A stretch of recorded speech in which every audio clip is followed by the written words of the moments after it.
આપણે ધોરણ 9ની અંદર સામાજિક વિજ્ઞાન એમાં ચેપ્ટર નંબર 1ની શરૂઆત કરી જ છે. ભારતમાં બ્રિટિશ સત્તાનો ઉદય. એની અંદર આપણે છેલ્લે જોયું હતું કે ભારતની અંદર યુરોપી પ્રજાનું જે આગમન થયું હતું એની અંદર અંગ્રેજી પ્રજા, બરાબર, ફિરંગીઓ એટલે કે પોર્ટુગીઝ, ડચ લોકો, આ તમામ લોકો ભારતની અંદર એ લોકોનું આગમન થયું હતું. છેલ્લે આપણે વાત કરી હતી પ્લાસીના યુદ્ધની. તો પ્લાસીના યુદ્ધ કેવી રીતે થયું હતું, બરાબર.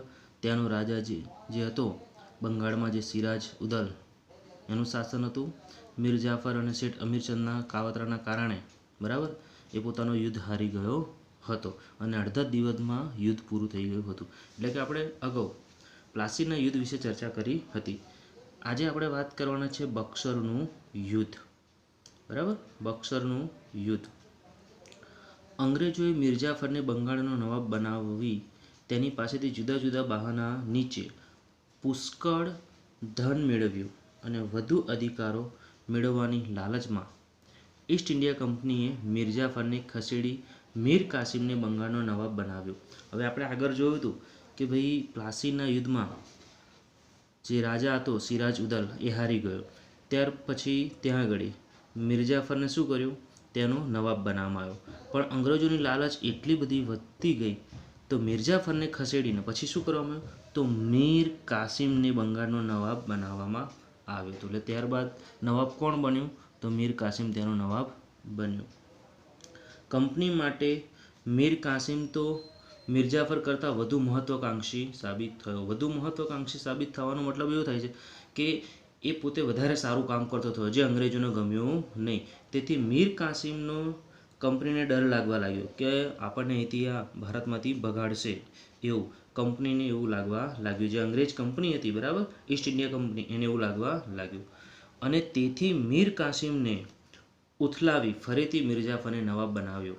એટલે પહેલાં શું થયું કે સિરાજુદ્દૌલા હતો, એને યુદ્ધમાં હરાવી, પ્લાસીના યુદ્ધમાં હરાવી મિર્જાફરને નવાબ બનાવ્યો.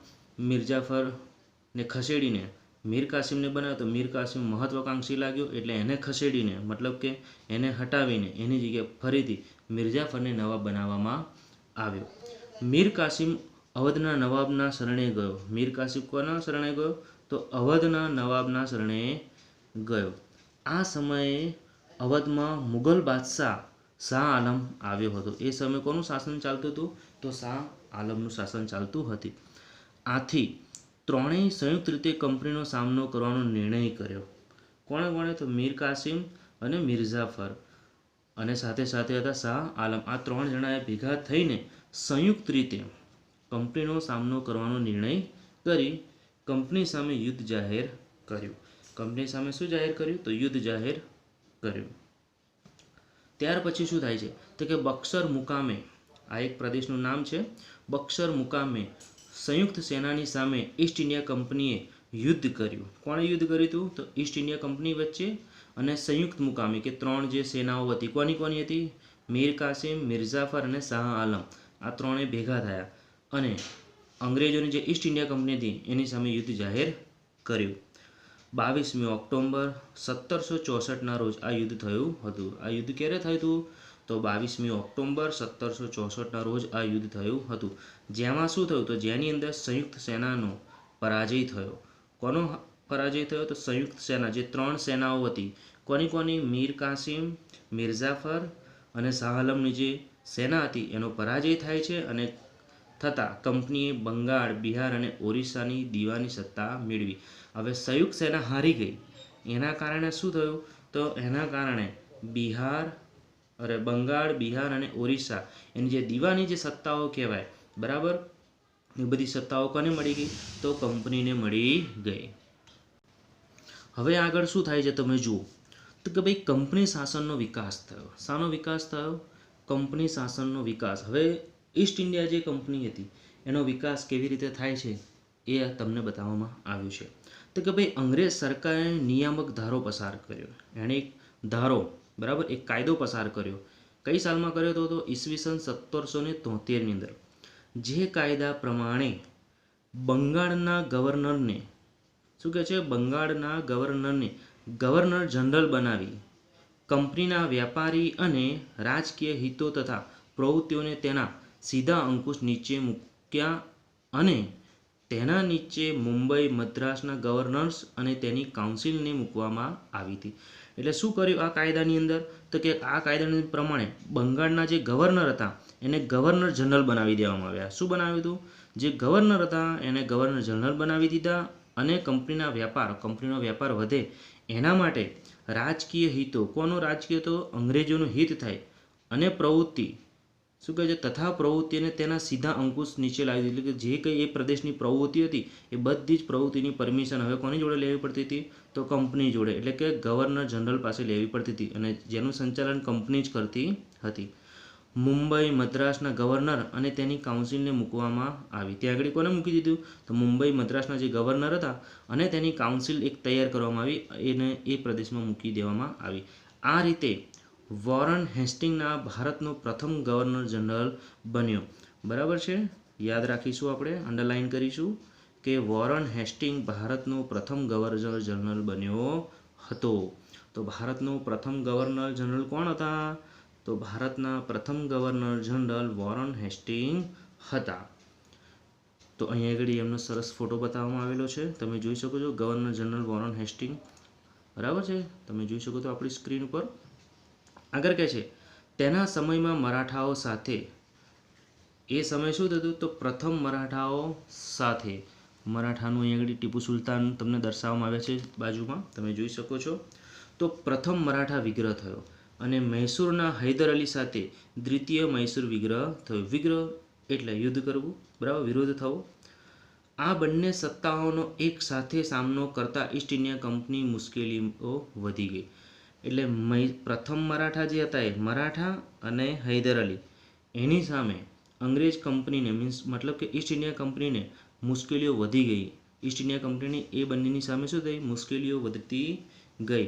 વોરન હેસ્ટિંગ બાદ ગવર્નર જનરલ તરીકે કોર્નવોલિસ આવ્યો. તો એવું પૂછી શકાય કે વોરન હેસ્ટિંગ બાદ, બરાબર છે, વોરન હેસ્ટિંગ બાદ બીજા ગવર્નર તરીકે કોણ આવ્યું હતું? તો જનરલ તરીકે કોર્નવોલિસ આવ્યા હતા. તેના સમયમાં મૈસૂરના વાઘ તરીકે જાણીતા ટીપુ સુલતાન સાથે ત્રીજો મૈસૂર વિગ્રહ થયો. બરાબર છે. હવે એ સમયે જે કોર્નવોલિસ આવ્યો એ સમયે મૈસૂરના જે વાઘ તરીકે જાણીતા હતા, કોણ હતા? તો ટીપુ સુલતાન, બરાબર, જેમનું વર્ચસ્વ ખૂબ સારું હતું, ખૂબ વધારે હતું. તો એની સાથે ત્રીજો મૈસૂર વિગ્રહ થયો હતો અને એની અંદર ટીપુ સુલતાનને હરાવવા કંપનીએ મરાઠા અને નિઝામની મદદ લીધી. બરાબર, એટલે ટીપુ સુલતાનને હરાવવા માટે કોની મદદ લેવામાં આવી હતી? તો મરાઠાની અને નિઝામની મદદ લેવામાં આવી હતી. ત્રણેયની સંયુક્ત સેના, કોણ? 3 જણા. એ 3 કોણ હતા? એક તો મરાઠા, બીજા નિઝામ અને ત્રીજું વોરન હેસ્ટિંગની ટીમ, મતલબ કે અંગ્રેજોની ઈસ્ટ ઇન્ડિયા કંપની. એ 3 જણાએ ભેગા થઈને ટીપુ સુલતાનને હરાવ્યા હતા. તેને સંધિ સ્વીકારવાની ફરજ પડી. બરાબર, એમને શાની ફરજ પડી હતી? તો એમને સંધિ સ્વીકારવાની ફરજ પડી હતી. કોણે સ્વીકારવી પડી હતી? તો મરાઠા અને નિઝામે એ સંધિ સ્વીકારવી પડી હતી. તમે પોસ્ટર જોઈ શકો છો ટીપુ સુલતાનનું. આગળ જોઈએ. કોર્નવોલિસ બાદ સર ગવર્નર જનરલ બન્યા હતા. બરાબર, એવું પણ પૂછે કે કોર્નવોલિસ બાદ કોણ ગવર્નર બન્યું હતું? તો જોન સર ગવર્નર બન્યા હતા. તેણે અપનાવેલી તટસ્થ નીતિના કારણે ઈસ્ટ ઇન્ડિયા કંપનીની પ્રતિષ્ઠા એક બાજુ ઘટી તો બીજી બાજુ મરાઠાઓ વધુ શક્તિશાળી બની ગયા. તટસ્થ નીતિ હતી એટલે કે ભાઈ એણે એવી નીતિ અપનાવી કે નહીં કોઈ એક પક્ષપાત કરતા નહોતા, એટલા માટે મરાઠાઓ વધુ શક્તિશાળી બની ગયા.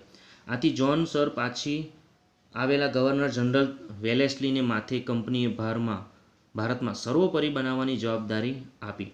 કારણ કે જોન સોરપરી કેવો હતો? તો કે તટસ્થ નીતિ, એટલે એને હટાવીને વેલેસ્લીના માથે કંપનીએ ભારતમાં સર્વોપરી બનાવવાની જવાબદારી એને આપી દેવામાં આવી. બરાબર, અને આ માટે વેલેસ્લીએ સહાયકારી સૈન્યની યોજના દાખલ કરી. કઈ યોજના દાખલ કરી? તો આ માટે એણે વેલેસ્લીએ સહાયકારી સૈન્યની યોજના દાખલ કરી હતી. સહાયકારી યોજનાની શરતો અને અપનાવેલ રાજ્યો નીચે મુજબ હતા. બરાબર, તો કયા કયા રાજ્યની અંદર એણે સહાયકારી યોજનાઓ અપનાવી હતી એ આપણે જોવાનું છે. તો સહાયકારી સૈન્ય યોજનાની શરતો શું હતી? તો કે ભાઈ કંપની સરકાર તાલીમ પામેલ સૈન્ય યોજના સ્વીકારનાર રાજ્યને આપશે. શું કહે છે કે કંપની સરકાર તાલીમ પામેલ સૈન્ય યોજના સ્વીકારનારને રાજ્યને આપશે, એટલે કે સૈનિકો એ લોકોને આપવામાં આવશે. આ અન્ય સૈન્યો રાજ્યના આંતરિક અને બાહ્ય આક્રમણથી રાજ્યનું રક્ષણ કરશે. જે સૈન્ય હતું એ કોનું રક્ષણ કરશે? તો કે રાજ્યની આંતરિક અથવા તો બાહ્ય કોઈ પણ સમસ્યાઓ થશે તો એનું રક્ષણ સૈન્ય કરશે. તેના બદલામાં યોજના સ્વીકારનાર રાજાઓએ લશ્કરી ખર્ચ અથવા તેટલી આવક ધરાવતો પ્રદેશ અંગ્રેજોને આપવો પડશે.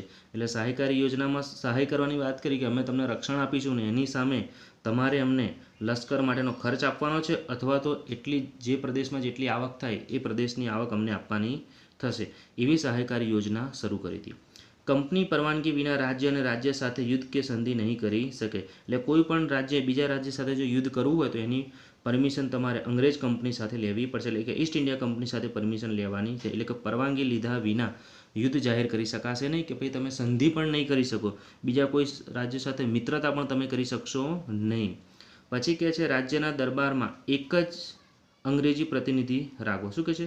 રાજ્યના દરબારમાં એક અંગ્રેજી પ્રતિનિધિ રાખો. એનો મતલબ એમ કે દરેક રાજ્યની અંદર જે રાજાઓ હતા તે એમની પાસે એક અંગ્રેજ પ્રતિનિધિ રહેશે. એવી સહાયકારી યોજના શરૂ કરી હતી. અન્ય વિદેશી પોતાના રાજ્યમાં નોકરીએ રાખવો નહીં. શું કહે છે? અન્ય વિદેશીને પોતાના રાજ્યમાં, દાખલા તરીકે પોર્ટુગીઝ આવે તો એને નોકરીએ રાખવાનો નહીં, ડચનો કોઈ વ્યક્તિ આવે તો એને નોકરીમાં રાખવાનો નહીં. ફક્ત ને ફક્ત અંગ્રેજ પ્રતિનિધિને જ એને રાજ્યની અંદર રાખવાનો છે. કયા કયા રાજ્યો એમની હસ્તક હતા? તો એ સમય દરમિયાન યોજના અપનાવેલ રાજ્યો અને શાસકો તો એ સમયના નિઝામ, મૈસૂર, અવધ, ગાયકવાડ, સિંધિયા, મુસ્લિમ અને હોલકર જેવા રાજ્યો એમની સાથે જોડાયેલા હતા. તો વિદ્યાર્થી મિત્રો, અહીંયા આગળ આપણે કોર્નવોલિસ પછી 16 ગવર્નર જનરલ્સ બન્યા અને છેલ્લે વેલેસ્લીના માથે દરેક ભાર સોંપવામાં આવ્યો. મીન્સ કે સર્વોપરી બનાવવા માટે એને જવાબદારી સોંપવામાં આવીને એણે સહાયકારી યોજના શરૂ કરી હતી. વિદ્યાર્થી મિત્રો, નેક્સ્ટ ટાઈમ જ્યારે મળીશું ત્યારે એને આગળ આપણે વધુ ચર્ચા કરીશું. Thank you. આભાર.